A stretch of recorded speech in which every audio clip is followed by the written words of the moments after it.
Olá, turma, chegando com mais um problema de Olimpíada e, na verdade, iniciando uma série sobre problemas de contagem não usuais. E esses problemas costumam cair em Olimpíadas avançadas, mas interessante que eles têm caído na OBMAP, segunda fase, principalmente o nível 2. Depois, no final do vídeo, a gente vai entender que problemas são esses. Depois eu vou colocar na descrição do vídeo os problemas relacionados ao BMAP nível 2. Então o problema diz o seguinte: de quantos modos podemos cobrir um tabuleiro 2x10? Vocês estão vendo aqui o tabuleiro 2x10, um tabuleiro com 10 colunas e 2 linhas, utilizando dominós 2x1. A palavra dominó aqui é só para lembrar da geometria, não tem nenhum significado com o jogo, com os pontinhos lá. Então, dominó 2x1, ou seja, você vai poder cobrir duas casas na horizontal ou na vertical. Tá? Então eu quero cobrir todas as casas, é claro que não vai ter dominó por cima de outro dominó. E aí, como é que a gente ataca esse problema? Então, parece, se a gente for tentar montar casos aqui, que vão ter muitas possibilidades. Então, uma ideia bacana é começar olhando para casos pequenos. Ou seja, ao invés de considerar o tabuleiro 2x10, eu vou considerar o tabuleiro menor. Tá? Essa é a ideia central deste problema, é considerar primeiro os casos particulares e ver o que acontece. Se a gente consegue descobrir um padrão, né? Na verdade, nós vamos descobrir uma recorrência. Vocês vão já entender o que é isso. Por exemplo, então eu vou considerar aqui tabuleiros 2 por N. 2 por N. Se o N for igual a 1, de quantas maneiras eu tenho, se N for igual a 1, quantas maneiras eu tenho para cobrir esse tabuleiro? Eu vou ter só tem uma maneira. O tabuleiro vai ser só uma coluna, né? Eu só tenho uma maneira, que é colocar o dominó em pé. Aqui eu vou representar o dominó de maneira simplificada por uma linha vertical. Se n for igual a 2, vamos lá. Ou seja, nesse caso agora o meu tabuleiro é 2 por 2. É como se o tabuleiro terminasse, né? Fosse aqui, ó, 2 por 2. Está aqui meu tabuleiro. De quantas maneiras eu posso cobrir esse tabuleiro com dominós? Ora, eu posso colocar os dois dominós deitados, ou eu posso colocar os dois dominós em pé. Ok? São duas maneiras.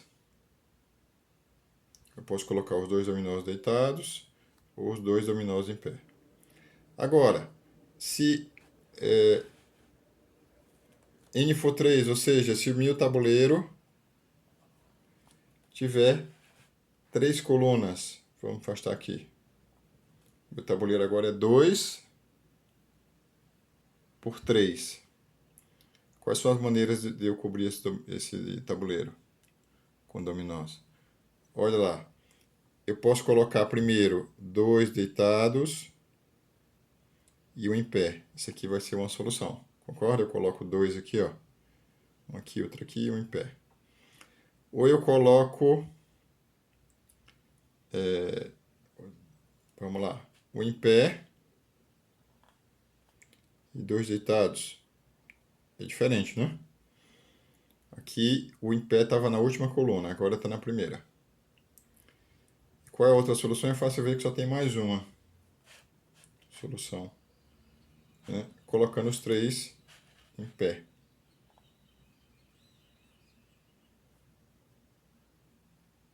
Então eu tenho aqui três soluções. Ora, professor, está muito fácil isso. Se para n igual a 1 eu tenho uma solução, para n igual a 2 eu tenho duas, para n igual a 3 eu tenho 3, quer dizer que para n igual a 10 eu vou ter 10. Será, hein? Vamos fazer mais um caso. Vou fazer agora n igual a 4. Ou seja, eu vou considerar um tabuleiro 2 por 4. Está lá meu tabuleiro. Então, quais são as maneiras de eu cobrir esse tabuleiro com dominós? Primeiro, eu posso colocar deitados, só usar dominós deitados. É uma solução. Tá?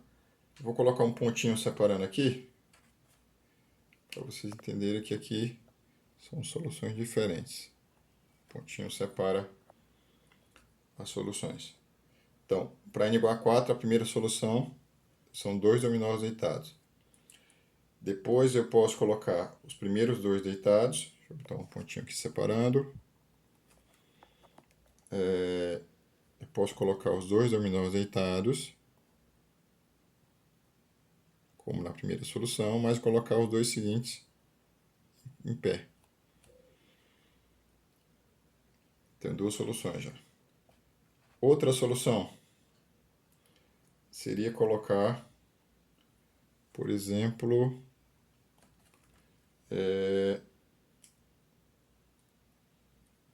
eu posso colocar, o que mais que eu tenho? Vamos lá, eu posso colocar o primeiro, posso inverter essa solução, né? Posso colocar dois em pé e dois deitados. Então, três soluções. Então, se realmente forem quatro, só falta um. Vamos lá. Eu posso colocar como? Claro, tem uma solução fácil que são todos em pé. Mas tem mais alguma solução? Tem, né? Seria assim, ó. Colocar um em pé, dois deitados e um em pé. Quatro soluções. Então já dá para ver que não são quatro, são 5 soluções. Porque tem essa aqui de colocar os 4 dominós em pé. Então, para n igual a 4, deu 4 soluções. Vamos fazer só mais um caso. N igual a 5. Ou, desculpa, para n igual a 4 deu 5 soluções, perdão. Para n igual a 5, o que eu tenho agora? Eu tenho um tabuleiro 2 por 5. Vamos fazer mais rápido esse. Eu acho que são, deixa eu ver. Se eu colocar primeiro 2, copiar essa ideia aqui, no final botar dois deitados, um em pé. Certo? Depois eu posso colocar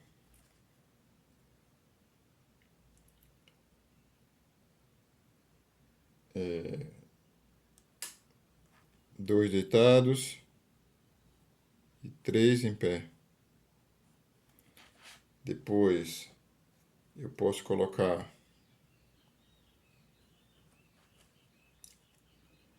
dois em pés, dois deitados e um em pé. E assim vamos lá, mais um caso, uma solução aí. Eu posso colocar um em pé, dois deitados e dois em pé. Posso colocar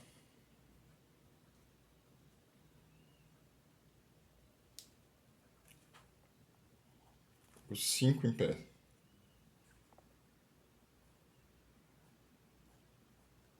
Acabou? Não. Observe que o professor teve alguma organização nessa solução, nessa parte aqui. Eu fixei ó, o último em pé em todos.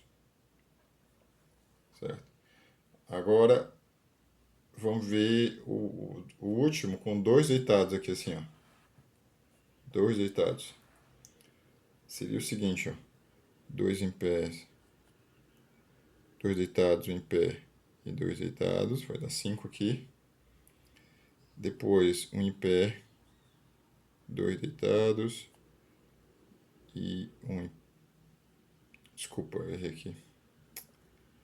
Um em pé, 2 deitados. Aqui são 2 deitados, dá para entender. E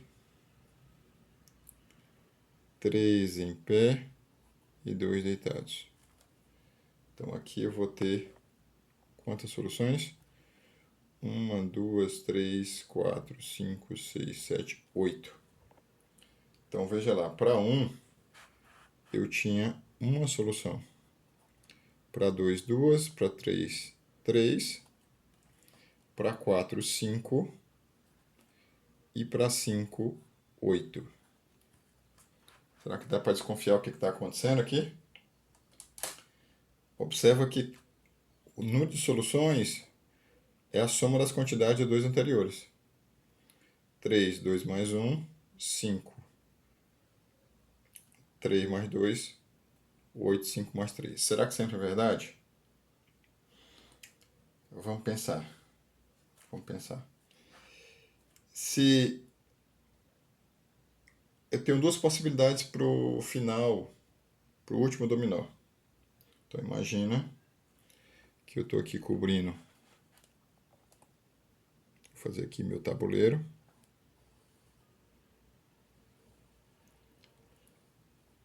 Eu não sei qual é a dimensão dele, aqui é 2. Aqui é N, tá certo? Quantas soluções eu tenho com o último dominó? Vou botar aqui assim. O último dominó em pé. O último dominó em pé significa que nos anteriores, nesse subtabuleiro 2 por n-1, eu posso colocar qualquer coisa. Então, a quantidade de soluções com o último dominó em pé é a quantidade de soluções do 2 por n-1. Esse é o pulo da questão.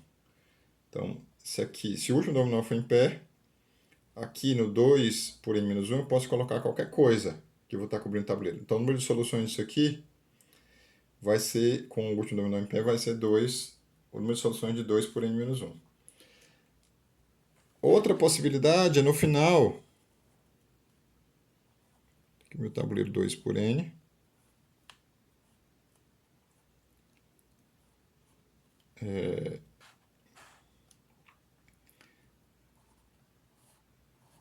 no final ser assim, ó.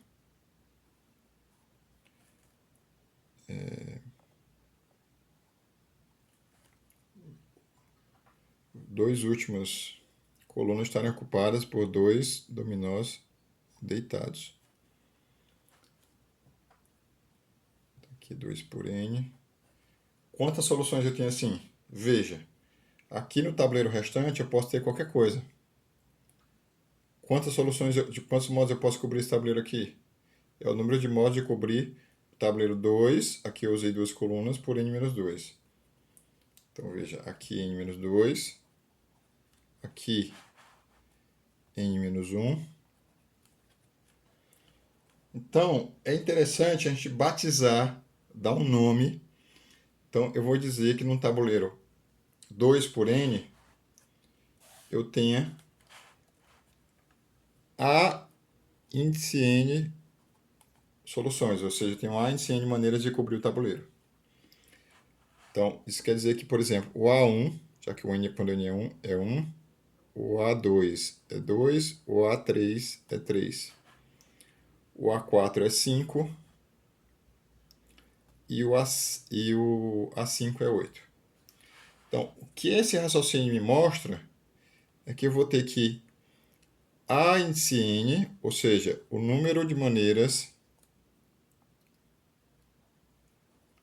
de cobrir um tabuleiro 2 por N, é o número de maneiras de cobrir um tabuleiro 2 por N menos 1, mais o número de maneiras de cobrir um tabuleiro 2 por N menos 2. Ó, veja que só tem essas duas possibilidades. O último dominó está em pé ou tem dois últimos deitados lá. Conclusão. A N vai ser igual a N menos 1 mais a N menos 2.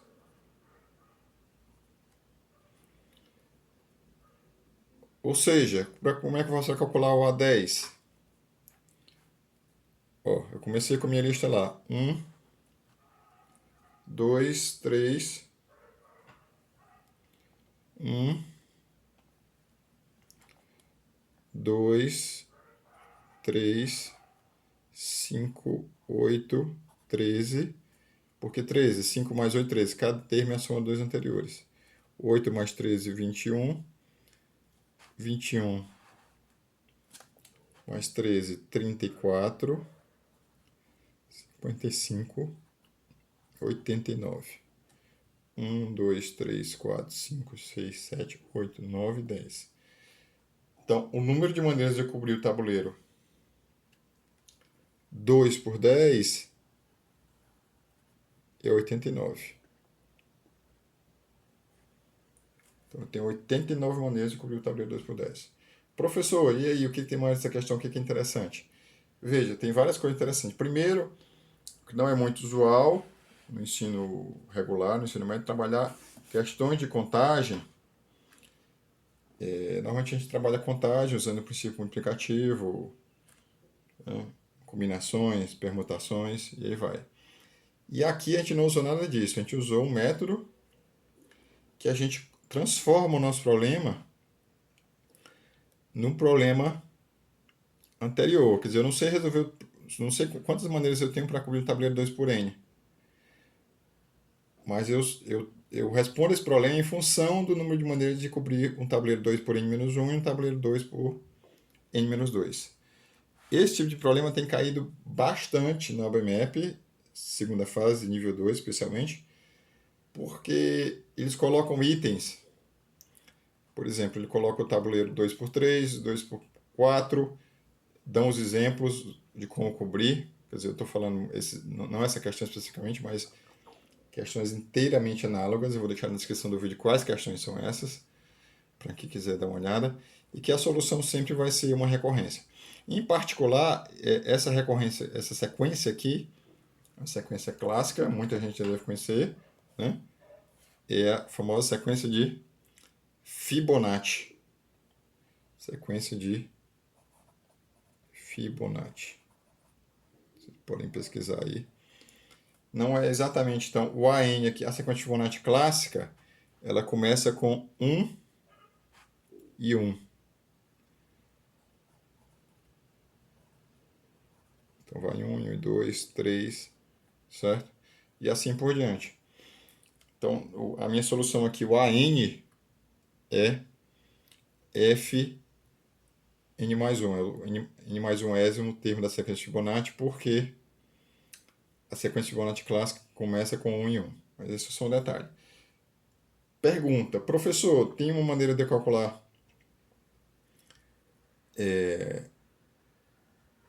diretamente o termo? Ou existe uma fórmula que eu possa calcular uma fórmula para n? Eu tenho uma fórmula aqui, mas é uma fórmula recorrente, ou recursiva, como a gente chama. Ela calcula a n em função dos dois anteriores, a n menos 1 mais a n menos 2. Existe sim uma fórmula direta para a sequência de Fibonacci. Isso vai ser tema de um próximo vídeo. Tá? Olhe na descrição do vídeo os problemas relacionados ao BMAP nível 2. Tem caído um a cada ano. São problemas clássicos. Esse aqui não caiu, mas é um problema mais clássico, eu acho muito bacana na questão de recorrências, desenvolver problemas de contagem usando recorrência. Um abraço e até a próxima.